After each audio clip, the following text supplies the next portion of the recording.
So this past week, my wife was on an airplane and she texted me. Yeah, because you can text on airplanes these days. And she texted me and she said, "Are the Cowboys playing in Minnesota this week?" And I replied, "Yeah, they're playing. It was Halloween week, and the Cowboys were coming up to play the Vikings." And the reason why she was asking is because the airplane was full of people that were obviously Cowboy fans. Now, she didn't say what that meant, but we could assume that it was probably a number of jerseys and other paraphernalia that would make you think these guys are fans. And it's really easy to identify sports fans based on what they wear, right? You go to a football game, you can go to a basketball game, you can go to any sort of sporting event, and it's really easy to tell what you're a fan of. Well, John, in his first letter, is basically telling us, hey, look for the fans. Pay attention to the fans. In chapter 3, starting in verse 7, "Dear children, do not let anyone lead you astray. The one who does what is right is righteous, just as he is righteous. The one who does what is sinful is of the devil, because the devil has been sinning from the beginning. The reason the Son of God appeared was to destroy the devil's work. No one who is born of God will continue to sin, because God's seed remains in them. They cannot go on sinning because they have been born of God.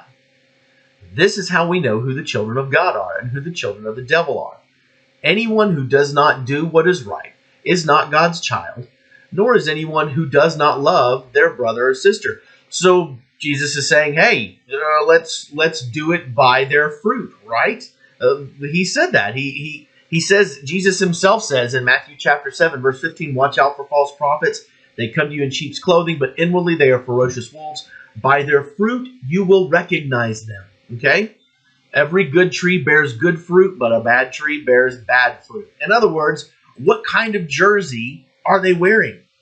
What kind of fan are they showing themselves to be? By their actions, by their words, by their deeds. I mean, Jesus said this, when he was giving us the command, "A new command I give to you." In John 13, he says, "A new command I give to you, love one another. You just as I have loved you, you must love one another. By this," remember this is verse 35, "everyone will know that you are my disciples if you love one another." Everyone is going to know that you are a fan of me if you show your true colors.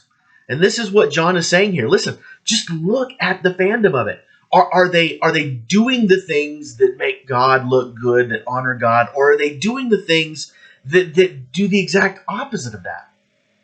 And anyone who does not love their brother and sister, they're not God's child. This is interesting here, and we're gonna talk more about this as we get into it a little bit. But there's a lot of different attributes that we talk about when it comes to love. Love is patient. Love is kind. Love does not envy. Love does not boast. All of these different things. But here's something that I've discovered about love. Love is unyielding. And you're like, what? What are you talking about?